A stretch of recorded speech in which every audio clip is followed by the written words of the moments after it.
Olá, bem-vindos à nossa aula de correção de exercícios, da apostila 3, aula número 13, Meios digitais, novas tecnologias da comunicação. Vamos então à TM. Exercício 1. Os meios de comunicação funcionam como um elo entre os diferentes segmentos da sociedade. Nas últimas décadas, acompanhamos a inserção de um novo meio de comunicação que supere muitos outros já existentes, visto que pode contribuir para a democratização da vida social e política da sociedade, à medida que possibilita a instituição de mecanismos eletrônicos para a efetiva participação política e disseminação de informações. Constitui o exemplo mais expressivo desse novo conjunto de redes informacionais a. Só pode ser a, né, pessoal? A internet. Questão 2. Leia o texto a seguir que trata do acesso às redes de banda larga mais velozes do país, adaptado de uma coluna assinada pelo presidente da Teleco, empresa brasileira de consultoria em telecomunicações. Situação avança em grandes centros, mas pequenos municípios têm poucas opções. A internet banda larga no Brasil convive com diferentes realidades. Nos grandes centros foram construídas redes baseadas em fibra ótica que passaram a oferecer velocidades superiores a 10 megabits.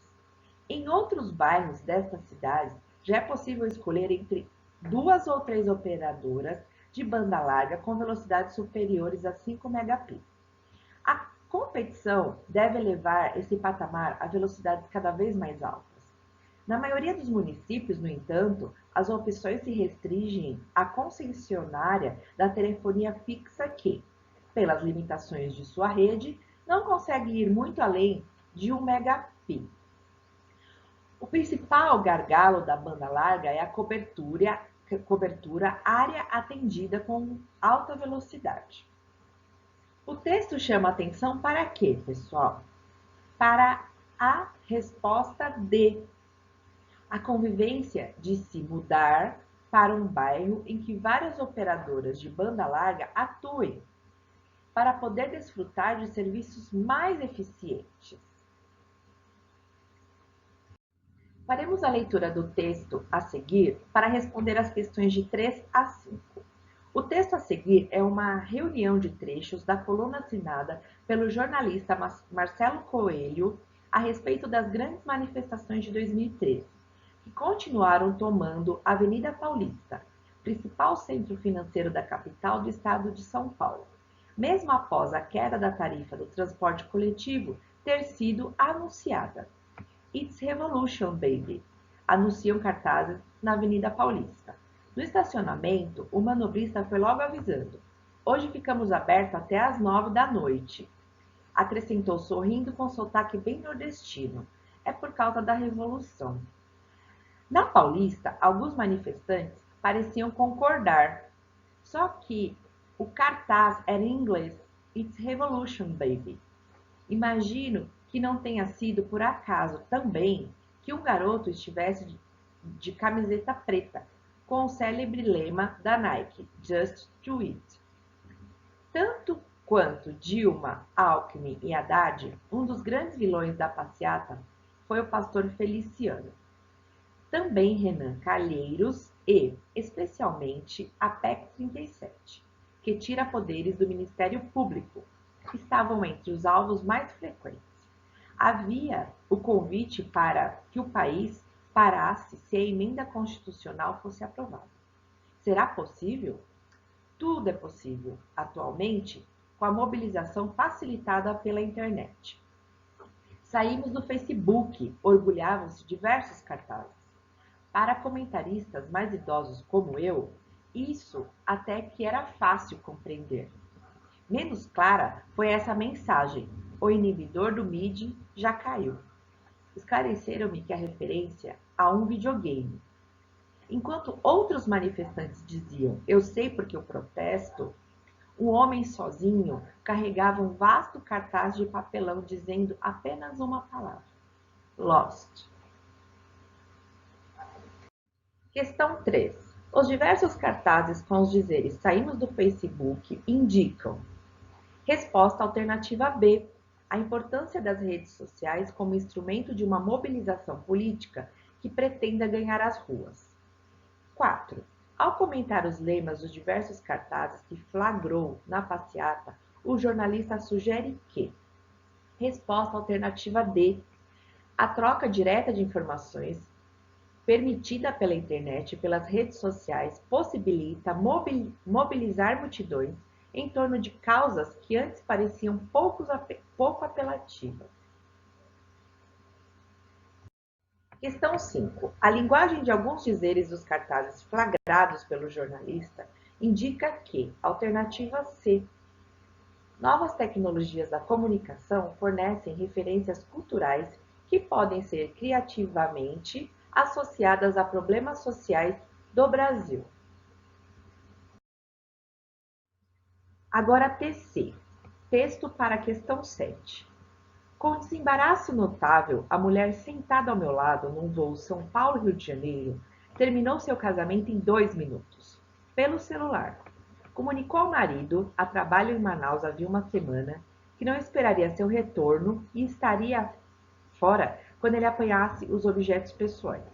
Desligou o aparelho, dirigiu-se a mim e a quem quisesse ouvir. Trabalhamos muito, os interesses se distanciaram, nos tornamos estranhos um para o outro. O avião decolou, detalhes caudalosos da relação de 4 anos vieram a seguir. Sua intimidade estava aberta à visitação. A humanidade mudou e jamais será a mesma, desde que as novas mídias nos tornaram presenças conectadas em rede e em tempo integral. O mais curioso é que o treino virtual, para mostrar que as próprias entranhas contagiou a vida real. Estamos porosos, nossos negócios e deslizes, nossas dores, alegrias e opiniões são partilhados sem constrangimento.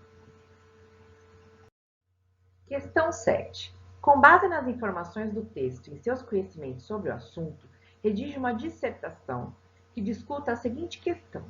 As novas formas de comunicação e redes sociais alteraram realmente os limites entre o público e o privado?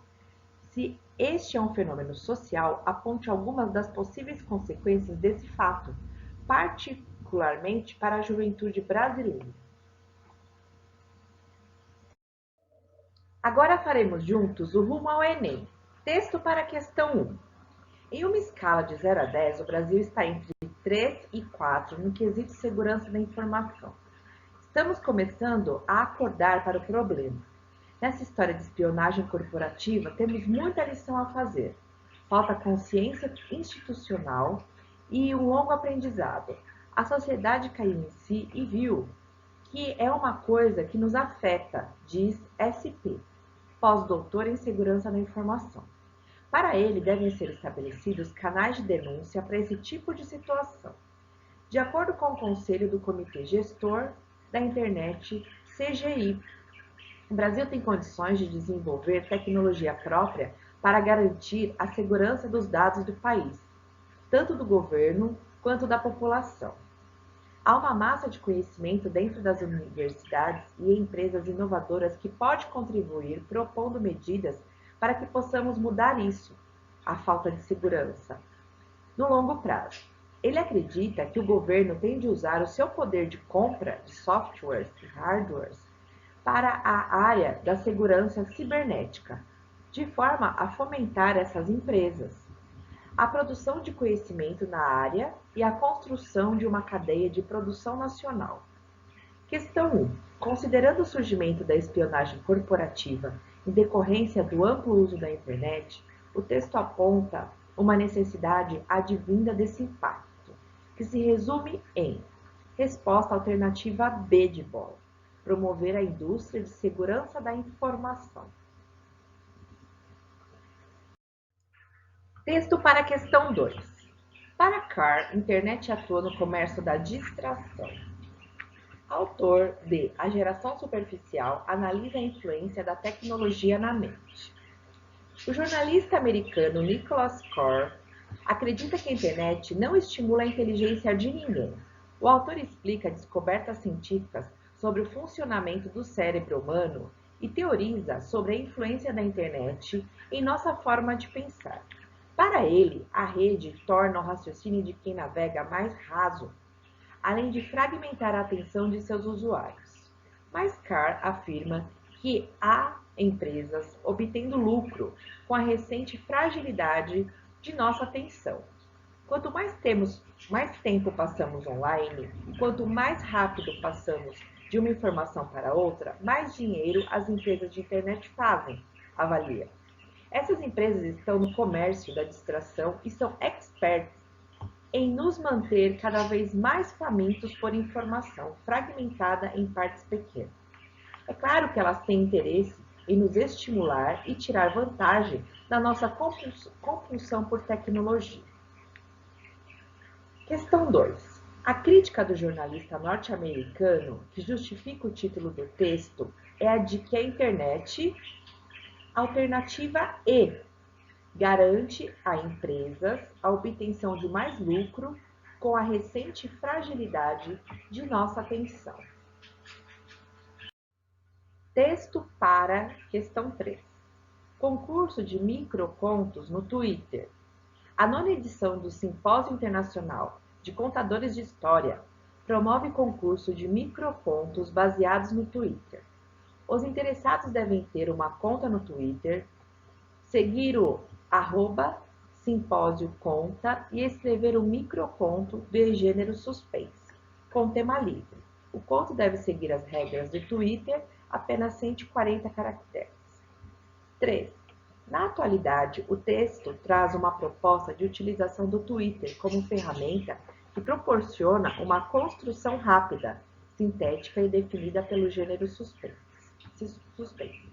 Isso demonstra que essa rede social pode ser uma forma de inovação tecnológica que, alternativa A, define uma dinâmica diferente de construção de texto, condensando as ideias principais sem perder a criatividade. Texto para a questão 4. Em um mundo onde o boca a boca tornou-se virtual e de extrema importância, que a empresa se faça presente e tenha um bom canal de comunicação com o consumidor.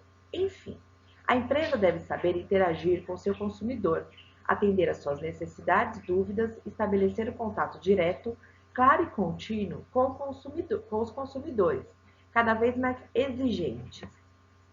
Questão 4.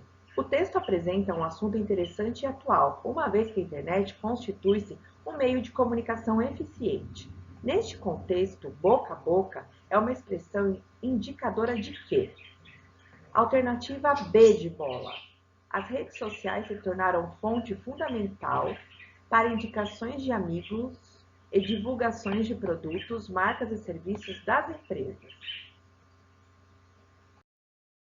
Texto para a questão 5. O que a internet esconde de você? Sites de busca manipulam resultados. Redes sociais decidem quem vai ser seu amigo e descartam as pessoas sem avisar. E, para cada site que você pode acessar, há 400 outros invisíveis. Prepare-se para conhecer o lado oculto da internet. Questão 5. Analisando as informações verbais e a imagem associada a uma cabeça humana, compreende-se que a venda. Resposta alternativa B de bola. Faz uma denúncia quanto às informações que são obtidas dos usuários da rede, sendo empregada no sentido conotativo.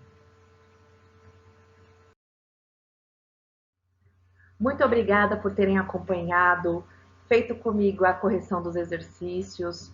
Nos vemos então na nossa próxima videoaula. Um grande abraço carinhoso. Até!